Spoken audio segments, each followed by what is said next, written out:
There's been an urban legend for years in Washington. It's about a cave full of bureaucrats hidden 200 feet underground in Pennsylvania.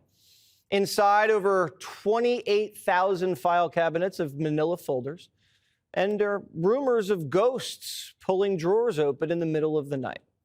One Obama official called it that crazy cave. People inside never see a ray of sunlight. Employees enter in the dark and leave in the dark. And the mood? Crabby and miserable. There's no kitchen inside. Fire hazard. So if you want a meal, a pizza man with a security clearance will deliver a large cheese. One worker quit and took a new job blasting holes in oil and gas wells with explosives, saying one of the 5 worst jobs in the world was a great alternative to being down there. It's called Iron Mountain. If you are a high compliance or high security need organization, this is the place to be. The Western Pennsylvania facility is a city underground.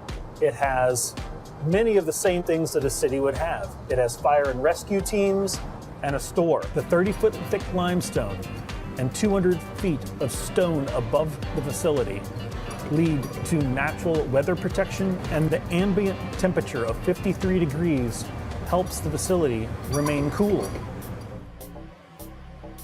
Iron Mountain works with our customers to design the space of their needs. Whether it's what you can see over my shoulder, cage material, or solid steel wall, Faraday enclosures, or coops, Iron Mountain is there to support those customers. Additionally, this facility is very unique. All of the cooling goes back to an underground lake. We pump and transfer the heat from the crawl units that you see beside me back to the lake, and then pump that heat into the water. That lake can sustain 10 megawatts of heat coming from these facilities as it stands today. This is a retirement cave. When John Smith from the EPA retires, his paperwork is buried in this cave. And it takes anywhere from 2 months to 6 months to get it processed. In Texas, it takes 2 days. The work inside runs at the speed of human fingers and feet, and as slowly now as it did in 1977. There are no state-of-the-art computers. Bureaucrats use ballpoint pens and reams of paper, ream after ream after ream. The Washington Post did a big expose on the retirement cave 10 years ago and called it a sinkhole of bureaucracy. Obama knew about the cave and tried to fix it, but failed. Barry spent millions and just ended up hiring 200 more cave dwellers. We all know that government is slow. We all know that government can be inefficient. We all know that the bureaucracy can be bloated. We all worked in the White House. We tried to reorganize the government. We tried to find efficiency. It's hard to do. And honestly, some of this is pretty annoying because it's some of the stuff we should have done. Right, yeah, like, yeah. The Washington Post did a whole 6-part series about bloated federal bureaucracy during the Obama years, on the cave, the VA, Medicare fraud, Social Security. Even Biden was pro-DOGE. As long as there is waste and fraud in government and serious waste and fraud, people lose confidence in the ability of their government to do their job for them, deal with their taxpayers' dollars. And when taxpayers' money is wasted in a fraudulent behavior, it robs the taxpayers not only of their money, but it undercuts the ability to us to serve the people we're elected to serve. Now Democrats are screaming at DOGE for cleaning up the waste that frustrated them a decade ago. The Trump-Musk administration want to do is they want to look into your kids' lunch money. They want to take that money and give it out in billionaire tax cuts. It's about helping Elon Musk and Donald Trump be as efficient as possible in robbing our government. Chairwoman Green literally showed a pic in our oversight congressional hearing, so I thought I'd bring one as well. Now, this, of course, we know is President Elon Musk. He's also the world's richest man. Even the media is like, really? Do you think that calling Elon Musk a is effective messaging? Well, he is a Well, this just in. The guy the Democrats are calling just discovered we were spending thousands of dollars on therapy sessions for transgender refugees in Greece. We obviously canceled it. Notice how none of the Democrats defending these specific programs are like, hey, We definitely need Greek shrinks for trans refugees. They're just acting busted. Elon, take your musty millions and musty Moscow rights to the moon. Because if you don't, we're going to stand up, we're going to speak out, we're going to march, we're going to do anything we need to do to make sure that the people of this country understand that the CFPB is for them. You get your musty hands off of our money or go to Moscow, you musty moon. He said, get your musty hands off our money. Cleaver just let the cat out of the bag. They think it's their money. It's your money. Even the media is defending this. Listen. Some of the details that have come out, like the $59 million spent on luxury hotels, it's actually not. Talking about the FEMA money that was abused for migrants. That was FEMA money for migrants. That's okay now. No, I'm not saying it's okay. I'm not saying it's okay. Don't put words in my mouth. So would you stop that? Would you stop that process? Don't be the portrayal. What I'm saying is the portrayal by him is just not factually accurate. He's talking about luxury hotels. When you migrate from a farm in El Salvador and live at a Midtown Manhattan hotel for free, I'd call that luxury. Maybe not to Anderson Cooper, but definitely to Jose, who never left his village his whole life. Singing and swearing's not working, so Democrats are judge shopping. Liberal lawyers filed suit in Judge John McConnell's courtroom, an Obama appointee with a long list of donations to Biden, Schumer, Bill, and Hillary. He ruled that Trump can't freeze funds. But then he was overruled, and this thing is going all the way to the Supreme Court. Even Axios is saying Trump and DOGE will probably win. And if they don't, doesn't matter, because Democrats say you can ignore the court. And the Supreme Court told me I couldn't. I found two other ways to do it. I believe that the Biden administration should ignore this ruling. It is the justices themselves, through the deeply partisan and unfounded nature of these rulings. Biden went around the Supreme Court to bribe college grads and bragged about it. Congress never gave him money to do that. Trump's saving money. It's unconstitutional to save money. If Congress appropriates money and an unelected bureaucrat sends it to Greek shrinks to hear about trans refugee trauma, you can't cancel that contract? Biden fired people who wanted to come to work, even though they weren't vaxxed. Trump can't fire people who don't want to come to work? If it's illegal to cut spending and lay people off, this country is going to go bankrupt. The media keeps asking the White House to bring receipts like they don't believe these programs exist. Oh, they do. These are screenshots of contracts that DOGE found across our government. This is a DEI contract, $36,000 for U.S. citizenship and immigration services. That is against the president's policies and his America First agenda. This is a $3.4 million contract, a Council for Inclusive Innovation at the U.S. Patent and Trademark Office, Department of Commerce, another DEI contract that DOGE identified. I can continue to go through these. Oh, I love this one. $57,000 for climate change in Sri Lanka. What is this doing to continue the interests of the American people? Absolutely nothing. We paid for a terrorist's tuition and then invited him for lunch at the Pentagon and served him smoked ham. Muslims don't even eat ham. That's the kind of pork we can get rid of. The State Department spent $2.5 million to reduce emissions from cow flatulence in Brazil. How do you reduce cow flatulence? You can't change the cow's diet. All they do is graze on grass. Are they somehow capturing the flatulence? I'd love to see that. Someone got $1.5 million to monitor a mailroom, not even open or send the mail, just monitor it. How can anyone support this? If you tell me that we should be giving money to those things, those entities, I think you'll probably have to leave as a reporter because you're not very talented. There's no chance that there's not kickbacks or something going on. When you give millions and millions of dollars to somebody that stands to look at something for 15 minutes and walks away with millions of dollars, that money's coming back in some form. And that's only one form of corruption.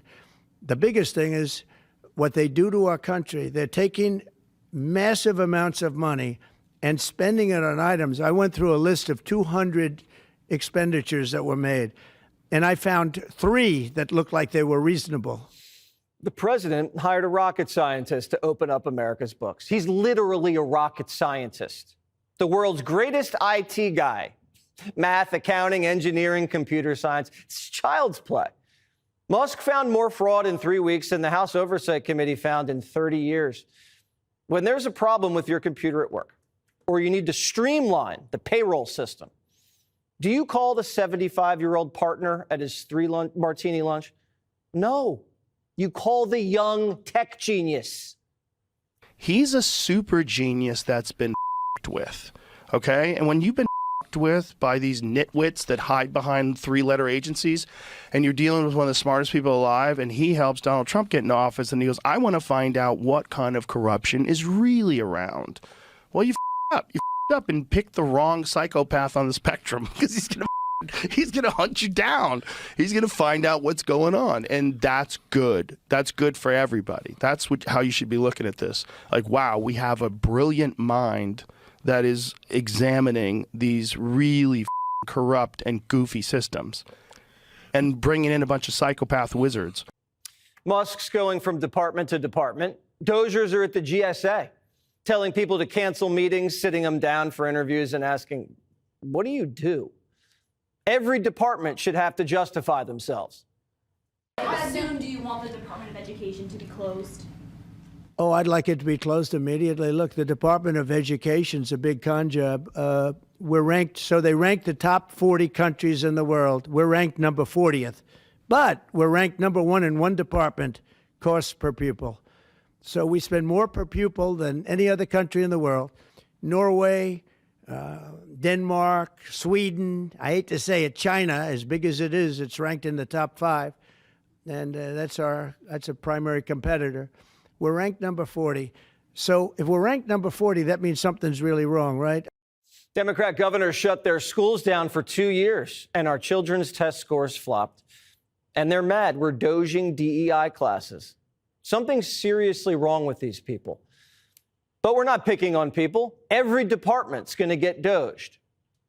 There are waste, redundancies, and headcounts in headquarters that need to be addressed. There's just no doubt. Look at a lot of the climate programs that have been pursued at the Defense Department. The Defense Department is not in the business of climate change, solving the global thermostat. We're in the business of deterring and winning wars. So things like that we want to look for to find efficiencies, and many others, the way we acquire weapon system, procurement. There's plenty of places where we want the keen eye of DOGE. Golf legend Phil Mickelson is saying this: Dear Elon, please do California next. The American people voted for this. And the Supreme Court ruled that unelected bureaucrats can't make rules and regulations. So Trump is just following the law and neutralizing the runaway bureaucrats. We have to stop this insane spending and release the hostages from the caves.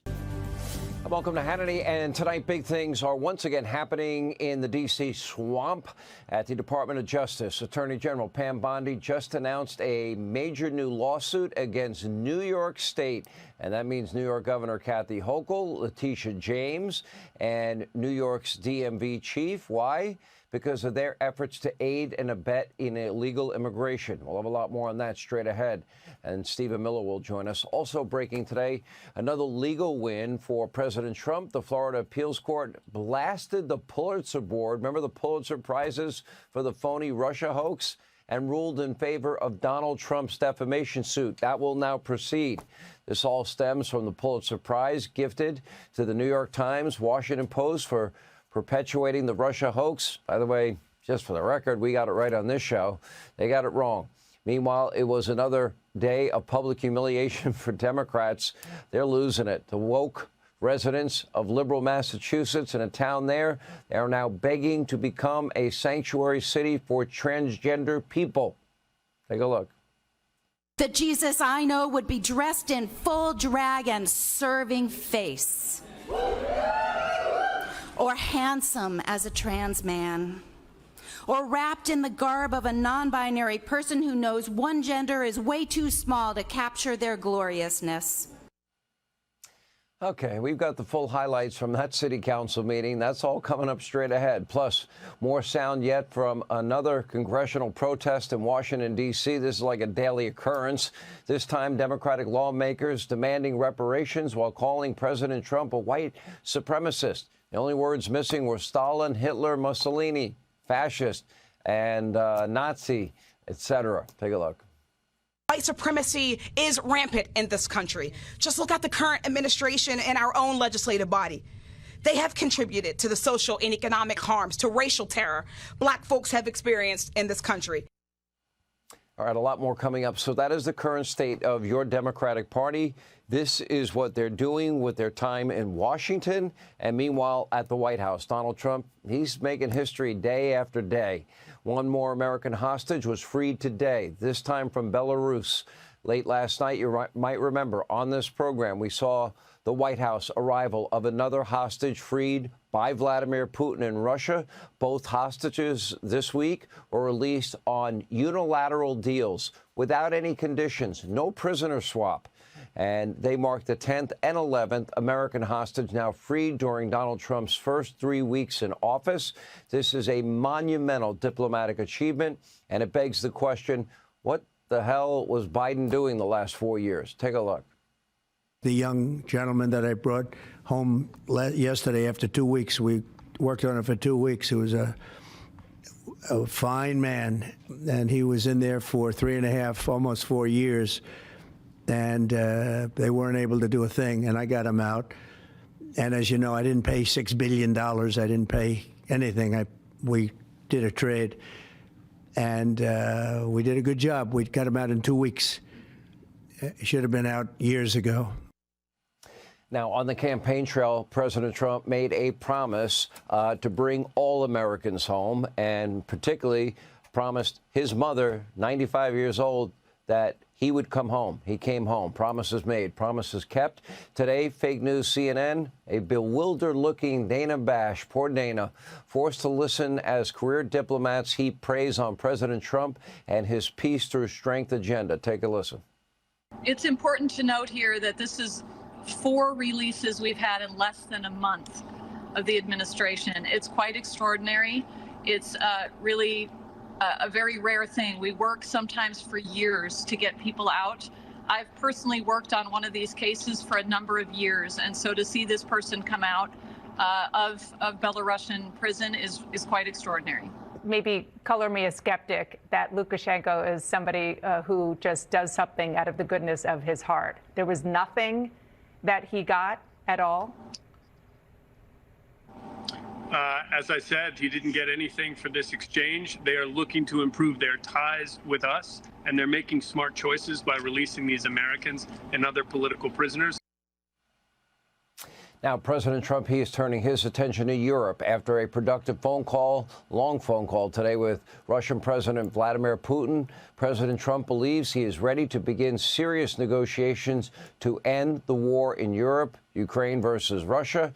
This war has gone on for far too long. The suffering and loss of life is almost unthinkable. What Putin did to Ukraine is unforgivable, but we are at a stalemate. The killing, it can go on for years and years. No progress on either side. The only real alternative is that both sides come to an agreement, a negotiated settlement, end this war, draw lines in the sand, and hopefully live in peace. There is no other realistic solution. Democrats certainly don't have a plan at all, but there's no doubt they will be against anything Donald Trump decides to do.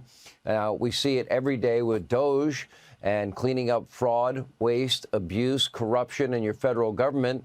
Well, that's a 90-10 issue. This is one that the American people agree with. An average American does not want to see their money being spent this way.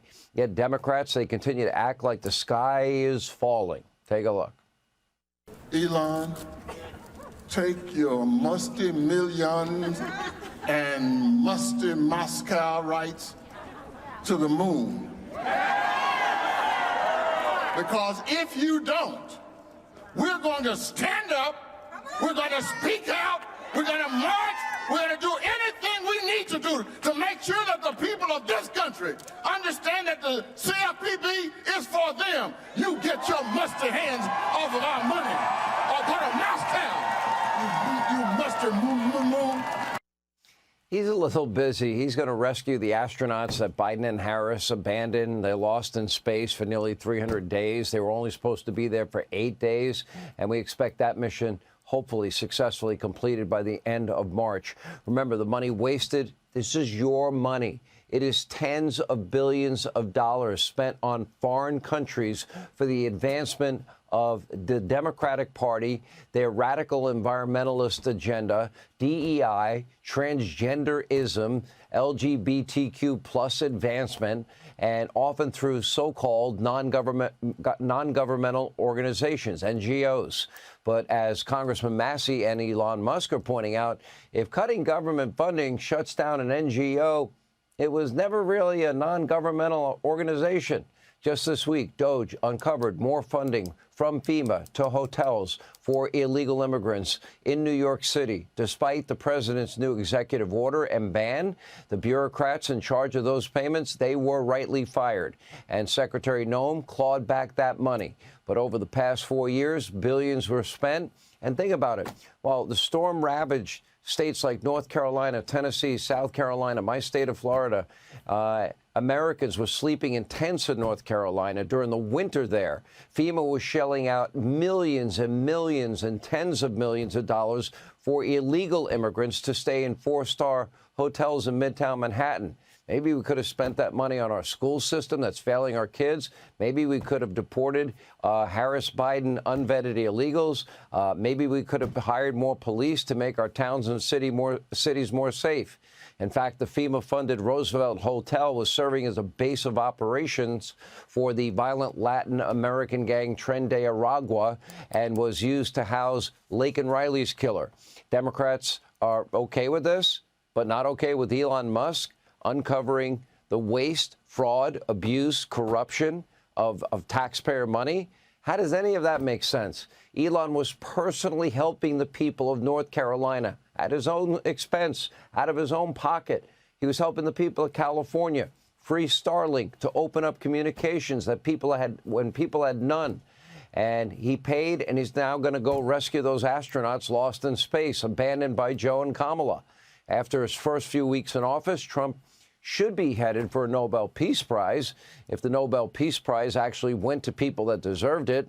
Ultimately, Trump's biggest prize is restoring American greatness and saving lives, and a big part of that is hiring the right people for the job. For example, here's what freed American hostage Mark Fogel had to say about one of Donald Trump's top diplomats, Steve Witkoff. Take a listen. I will forever be indebted to President Trump, to Steve over there. What a dynamic man this guy is. That's true.